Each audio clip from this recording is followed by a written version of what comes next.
Dans notre étude de la vie divine, nous lisons le chapitre intitulé L'évolution de l'homme spirituel, dans lequel Sri Aurobindo décrit les moyens par lesquels l'être spirituel émerge de l'être mental.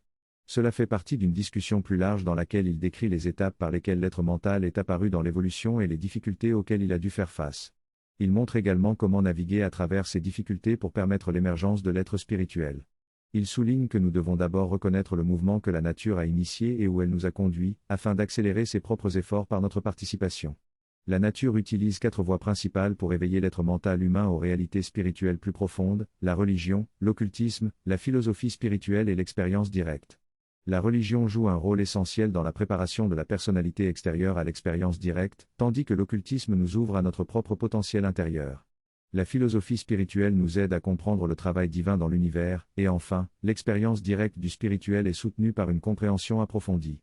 Sri Aurobindo souligne que ces 4 aspects se soutiennent mutuellement et mènent à un développement complet. Il est important de noter que cette compréhension s'applique non seulement à l'humanité dans son ensemble, mais aussi à chaque collectivité au sein de l'humanité, y compris les centres communautaires ou autres collectifs.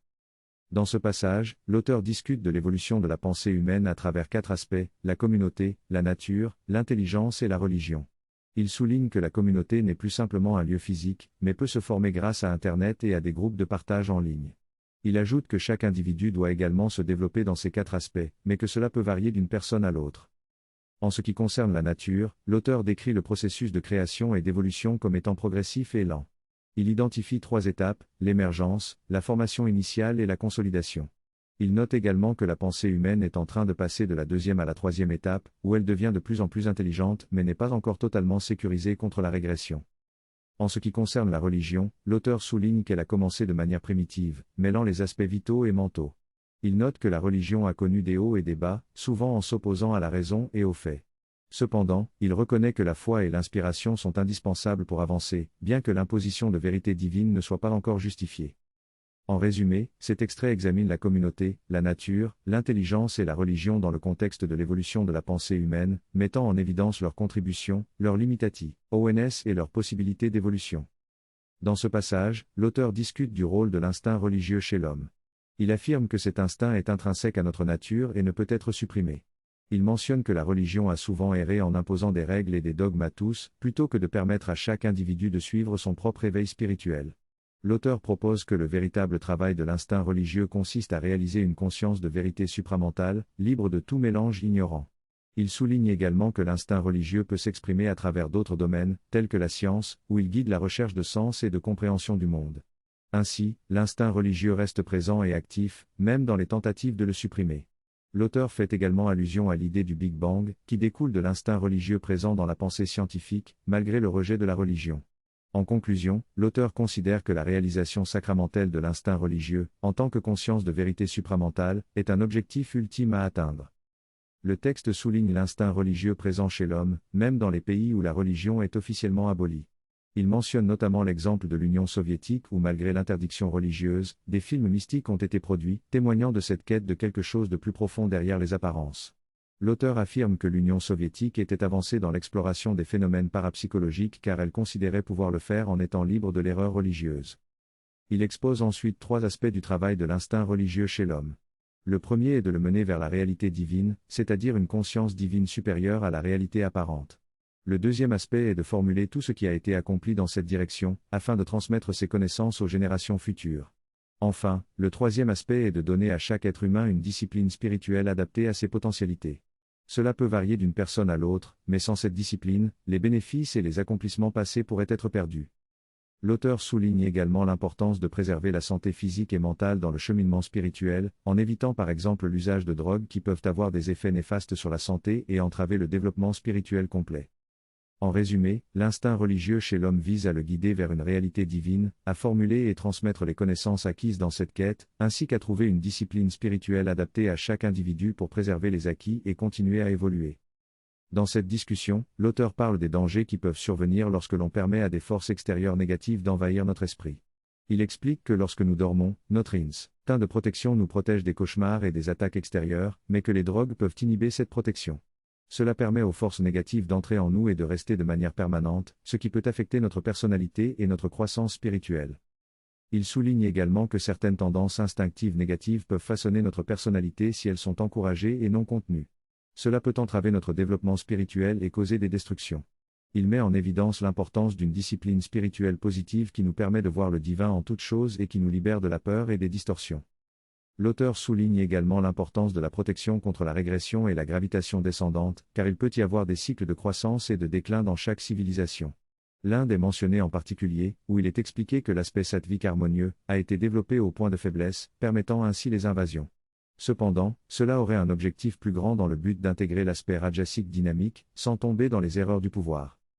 En fin de compte, l'auteur souligne l'importance de la discipline spirituelle pour se protéger des forces négatives et pour favoriser la croissance spirituelle et le progrès collectif de la société et de l'humanité. L'auteur affirme que la religion tente de capturer et de maintenir un moule dans les esprits des individus. En Europe, par exemple, la religion enseignait une discipline collective rigoureuse, qui est restée après la révolution scientifique et rationnelle.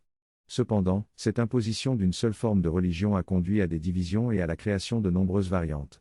Au lieu de cela, la religion devrait donner à chaque individu un moule de discipline spirituelle adapté à sa nature propre. En Inde, on observe un exemple intéressant de développement religieux où de nombreuses formulations religieuses coexistent et chaque individu est libre de choisir celle qui lui convient le mieux. L'auteur soutient que la vraie intention de la religion est de guider l'humanité vers la réalité divine et d'aider chacun dans sa quête de la vérité. Au final, la religion doit permettre à chaque individu de trouver sa voie selon ses propres potentialités et besoins.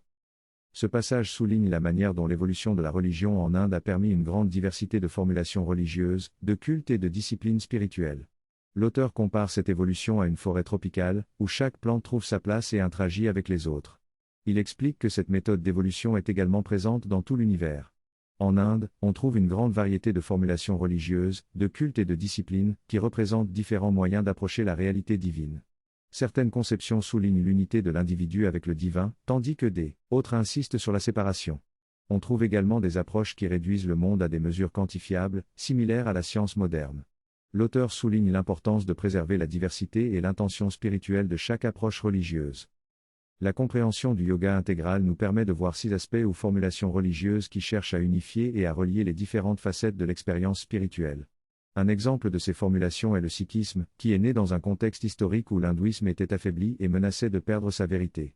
Le premier gourou sikh a intégré certains principes de l'islam dans la tradition hindoue, en particulier l'idée de la force et de l'obéissance exclusive au divin. Les disciples du sikhisme prêtent serment d'obéissance totale à la volonté divine. Bien que cette formulation ait créé une base solide et spirituelle, elle avait tendance à se limiter à des formes religieuses. Il existe également des cultes spécialisés au sein d'une seule religion, qui exaltent une caractéristique spéciale de l'enseignement spirituel. Ces cultes cherchent à développer cette caractéristique de manière disciplinée. Parfois, les disciplines religieuses peuvent prendre différentes formes, mais elles ont souvent en commun le fait de nous rappeler que nous faisons partie d'un tout plus grand et que nous devons exprimer notre gratitude, notre allégeance et notre service envers ce tout. Certaines disciplines courantes comprennent la prière matinale et l'offrande d'une partie de nos revenus à une cause plus grande. Ces disciplines nous aident à reconnaître notre lien avec le divin et avec la communauté dans laquelle nous vivons. Dans ce texte, l'auteur aborde la question des disciplines et des traditions religieuses. Il souligne que chaque personne a sa propre façon de percevoir la vérité et d'exprimer sa relation avec le divin. Ainsi, il est important d'encourager la coexistence des différentes traditions et disciplines religieuses, plutôt que d'imposer une seule formulation. En Inde, par exemple, la diversité religieuse est considérée comme normale, tandis que dans les traditions abrahamiques, il peut sembler étrange d'avoir autant de religions différentes. L'identité religieuse en Inde est basée sur l'amour commun pour le divin et la réalité sous-jacente qui les relie tous. Chaque individu est libre de suivre la tradition qui lui convient le mieux, en fonction de sa pensée, de ses sentiments et de sa nature. Cette approche permet également aux personnes de changer de tradition si elles se sentent plus attirées par une autre. En fin de compte, il est crucial de reconnaître que chaque personne a sa propre façon de percevoir le divin et d'exprimer sa spiritualité. Nous suivons la pratique du yoga intégral, qui permet une large variation à travers l'humanité. L'un des traits caractéristiques du yoga intégral est qu'il n'a pas de prérequis, chacun peut commencer le yoga intégral d'où il est. Il prend donc en compte toutes les variations des types humains, des natures et des stades de développement. Notre conception du divin varie également selon nos pensées, nos sentiments, notre tempérament et notre nature. Certains peuvent voir le divin comme la mère divine, Vishnu ou Shiva, selon leur attirance personnelle. Nous commençons où nous sommes et nous tournons vers le divin, en utilisant notre propre tempérament et nos propres caractéristiques pour nous connecter à la divinité. Par exemple, un corps physique fort sera engagé dans une relation avec le divin à partir de sa force physique, tandis qu'un corps fragile aura une relation avec le divin à partir de sa fragilité. La mère, dans l'ashram, attribuait aux personnes des tâches qui correspondaient à leur nature et à leur stade de développement afin que leur travail soit en harmonie avec leur formation et leur aspiration psychique inhérente. Elle mettait à profit les qualités, même celles qui semblaient négatives, pour les mettre au service du divin. Par exemple, une personne au fort ego et à l'énergie physique exceptionnelle était chargée de travaux physiques, tandis qu'une personne plus fragile était utilisée pour construire institutionnellement. La mère connaissait les caractéristiques de chaque individu et savait comment les utiliser pour contribuer à la création de la nouvelle société qu'elle envisageait. Le texte décrit comment la divine mère travaille avec différentes personnes pour les aider à progresser spirituellement. Un exemple est donné d'un professeur qui, au début, a du mal à accepter un travail physique et subalterne, car il considère que sa connaissance est supérieure à ce genre de travail. Cependant, grâce à l'influence de la divine mère, il comprend finalement que son ego doit se soumettre à la volonté divine et il est alors récompensé en étant assigné à enseigner dans une école. Un autre exemple concerne une personne qui a souvent des problèmes de santé physique lorsqu'elle fait des avancées spirituelles, ce qui se manifeste par des problèmes de diarrhée. La divine mère exhorte cette personne à mettre sa volonté pour surmonter ce problème, car son corps ne peut pas contenir la puissance spirituelle qui grandit en elle. Bien que cette personne soit parfois affaiblie physiquement, cela montre que chaque individu est différent dans la façon dont il doit aborder son voyage spirituel. L'auteur souligne également l'importance de l'ouverture à la divine mère et comment elle utilise nos instincts naturels pour nous aider à progresser. En tournant notre instinct vers elle, elle le remplit de sa connaissance et de son pouvoir éveillé. Il explique que la divine mère travaille avec chaque individu de manière spécifique en fonction de son type et de ses problèmes, et que cela nécessite de la plasticité dans son approche. En conclusion, il est suggéré de commencer par se tourner vers la divine mère et de répondre à ce que l'on ressent le plus proche d'elle, afin de mettre à son influence de nous guider et de nous aider à progresser dans notre voyage spirituel. La nature fonctionne selon le principe de l'évolution, où elle pousse à réussir dans une direction donnée et élimine les variations qui ne fonctionnent pas. Cela s'applique non seulement aux plantes et aux animaux, mais également à la dimension spirituelle de l'existence. Les échecs et les succès partiels font partie du processus de développement, jusqu'à ce qu'une forme viable émerge, qui se propage rapidement à travers la Terre.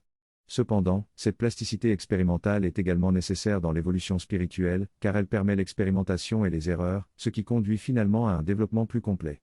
Lorsque la conscience spirituelle émerge pleinement, la religion doit se soumettre à cette nouvelle réalité et suivre ce qui est demandé par cette conscience, plutôt que d'imposer ses propres idées. La discipline joue un rôle important dans la préparation de l'esprit, de la vie et de l'existence corporelle pour une conscience spirituelle plus élevée. Le travail est une forme de discipline utilisée dans de nombreux contextes, où l'importance réside dans l'état de conscience avec lequel on accomplit le travail, plutôt que dans la nature du travail lui-même. La valeur du travail réside dans la relation avec le divin.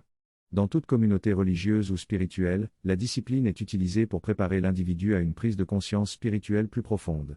Il est important de réfléchir à la manière dont nous travaillons sur notre esprit, notre vie et notre existence corporelle afin de faciliter cette ouverture à la conscience spirituelle. Cela peut inclure la réflexion sur l'idée du divin, le renforcement des facultés mentales, la lecture et l'étude, ainsi que d'autres pratiques qui nourrissent la connexion avec le divin. La synthèse du texte indique que pour développer une connaissance divine et une connexion intérieure, il est important de travailler sur son esprit, sa vie et son existence corporelle. Il est suggéré de rendre son esprit plus souple, sa vie plus énergique et son corps plus conscient afin de recevoir l'influence divine. La pratique quotidienne de mettre tout en relation avec l'aspiration centrale et de l'aligner avec celle-ci est recommandée pour développer une discipline spirituelle. L'objectif ultime est d'atteindre un état de conscience spirituelle où la lumière intérieure émerge pleinement. La religion doit s'effacer devant le développement de la vérité et de la réalité intérieure, et les formes et disciplines religieuses doivent être adaptées pour répondre à la transformation intérieure. Dans ce discours, la personne parle de l'importance de la discipline et de la pratique spirituelle dans la vie. Cependant, elle met en garde contre le risque de rester attaché à une forme particulière de pratique et d'en faire une habitude sans se rendre compte que cela ne sert plus son objectif initial. Il est important de reconnaître quand une pratique devient obsolète et de se libérer de cette forme pour permettre à la vie de prendre une nouvelle direction. L'orateur donne l'exemple d'un ami qui passait des heures à réciter des textes sacrés tous les jours, affirmant en avoir besoin pour atteindre un état spirituel. L'orateur lui suggère alors de réduire le temps passé dans cette pratique et de se concentrer davantage sur la profondeur de l'amour et de la dévotion dans sa relation avec le divin. L'orateur souligne également l'évolution de la religion et comment elle doit se subordonner à mesure que l'éveil spirituel se développe. Il note que de plus en plus de jeunes se considèrent comme non religieux mais spirituels, cherchant à trouver leur propre voie dans leur relation avec le divin. L'orateur exprime sa gratitude envers Sri Aurobindo et la mère, qui ont travaillé à amener une force sacrée descendante dans l'évolution humaine pour éviter une dérive dangereuse. Il encourage à reconnaître la présence de cette force en soi et à se laisser guider par son influence, même si on ne la ressent pas complètement. L'objectif final est de permettre à l'esprit intérieur de se développer et de manifester sa vérité et sa réalité dans le monde. Pendant ce temps, nous devons prendre autant de place que possible dans la mentalité, la vitalité et la physicalité de l'homme et donner à toutes ces activités une orientation spirituelle. Cela signifie révéler le sens spirituel en elles, imprégner un raffinement spirituel et développer un caractère spirituel. Nous devons reconnaître la discipline transmise par la tradition, l'environnement, la lignée et les anciens qui favorisent notre développement spirituel. Nous devons faire en sorte que chaque activité de notre vie, de la nourriture à notre sommeil, soit tournée vers une direction spirituelle. Nous devons également percevoir la signification spirituelle déjà présente dans toutes les choses et actions de l'univers. En ayant une perception profonde de cette signification, notre vie devient raffinée spirituellement. Finalement, ce raffinement devient notre norme, notre caractère spirituel. La religion a joué son rôle en tant que discipline, qui a conduit à une spiritualité innée. Cependant, la religion a introduit des distorsions dans le processus de refinement spirituel. Au lieu de parler de religion, nous pouvons utiliser des termes comme cultiver spirituellement, discipline spirituelle ou raffinement spirituel. Nous devons prendre conscience des aspects de notre vie qui nécessitent des changements afin d'aligner nos activités sur le spirituel. Cela complétera le développement complet de notre être dans sa dimension spirituelle. Nous prendrons une pause ici et méditerons pendant une demi-minute.